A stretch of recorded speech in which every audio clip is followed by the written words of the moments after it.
அல்லு அர்ஜுன வச்சு அட்லி வந்து ஒரு மிகப்பெரிய படம் எடுக்க போறான்னு சொல்லிட்டு நம்ம எல்லாருக்குமே தெரியும். அதுவும் சன் பிக்சரோட சேர்ந்து இருக்கிறதுனால வந்து ஒரு மிகப்பெரிய ஒரு பிரம்மாண்ட எக்ஸ்பெக்டேஷன் இருக்கு. அது மட்டும் இல்லாம இந்த அனௌன்ஸ்மென்ட் வீடியோல வந்து சில விஷயங்கள்லாம் வந்து காட்டியிருப்பாங்க. அதாவது எந்திரன் படத்துல பயன்படுத்தப்பட்ட சில முக்கியமான ப்ராடக்ட்ஸ்கள் எல்லாத்தையும் வந்து அந்த ஒரு அனௌன்ஸ்மென்ட் வீடியோல வந்து முக்கியமா காட்டியிருப்பாங்க. இது பேசிக்கா எத பத்தி இருக்க போகுதுன்னு கேட்டீங்கன்னா வந்து ஒரு அட்வென்ச்சர் மூவியா தான் இருக்கிறதுக்கான வாய்ப்புகள் அதிகமாவே இருக்கு. எந்திரன் படத்துல பயன்படுத்தப்பட்ட காஸ்டியூம்ல நிறைய விஷயங்கள் வந்து அதுல காட்டியிருப்பாங்க. அதனால வந்து அதே வச்சு எடுக்க மாட்டாங்க. ஒரு வித்தியாசமான காஸ்டியூம் வந்து கிரியேட் பண்றதுக்காக தான் வந்து அந்த இடத்துக்கு போயிருக்காங்க போல. நிச்சயம் ஒரு பயங்கரமான ஒரு காஸ்டியூம் அல்லு அர்ஜுனுக்கு செட் பண்ணி வச்சு ஒரு அட்வென்ச்சர் பயங்கரமான மூவியா எடுக்கிறதுக்கான வாய்ப்புகள் அதிகமா இருக்கு.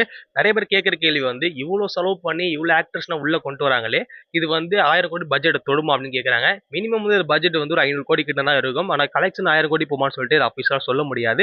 ஏன்னா ஃபர்ஸ்ட் ஜவான் வச்சுட்டுக்குள்ள ஷாருக் கான் மிகப்பெரிய இந்தியாவில் ஒரு மிகப்பெரிய ஆக்டர். அதனால வந்து 1000 கோடிக்கு மேல தொட்டுச்சு. பட் அல்லு அர்ஜுனும் ஒரு ஆக்டர் தான், மிகப்பெரிய ஆக்டர் தான் சொல்லி ஆகணும். அவரை வச்சிருக்குள்ள படம் கதை சிறப்பாக இருந்துச்சுன்னா நிச்சயமா வந்து பேன் வேர்ல்டு அளவுக்கு கூட ரீச் ஆகிறதுக்கான வாய்ப்புகள் அதிகமாகவே இருக்கு. தமிழ் சினிமா எடுத்துக்கிட்டீங்கன்னா வந்து நிறைய பேர் நிறைய குற்றச்சாட்டு வைப்பாங்க. அதாவது வந்து இதுல லாஜிக் மிஸ்டேக், அதுல லாஜிக் மிஸ்டேக்னு சொல்லிட்டு. ஏன்னா இப்ப தெலுங்கு படம், மலையாள படத்துல லாஜிக் மிஸ்டேக்னா வந்து யாருமே பார்க்க மாட்டாங்க. ஒரு விஷயத்த புரிஞ்சுக்கங்க. படம் எடுக்கிறத பொறுத்தவரை வந்து லாஜிக் மிஸ்டேக்னா இருக்கதான் செய்யும். ஏன்னா இது வந்து ஒரு கதை, ஒரு திரைக்கதை. இது வந்து இயக்கக்குள்ள வந்து நிறைய லாஜிக் மிஸ்டேக்னா வரத்தான் செய்யும்.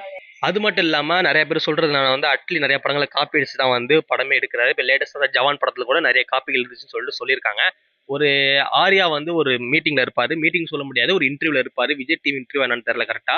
அந்த இன்டர்வியூல கூட வந்து அட்லி ஃபோன் படிச்சு இப்ப எந்த படத்தை பார்த்து காப்பி அடிக்க போறாருன்னு சொல்லிட்டு பேசியிருப்பாரு. அதுக்கும் அட்லி விளாட்டா தான் சொல்லியிருப்பாரு. அதனால வந்து சீரியஸாவே வந்து படத்தை காப்பி அடிச்சா வந்து படம் எடுப்பான்னு சொல்லிட்டு சொல்ல முடியாது.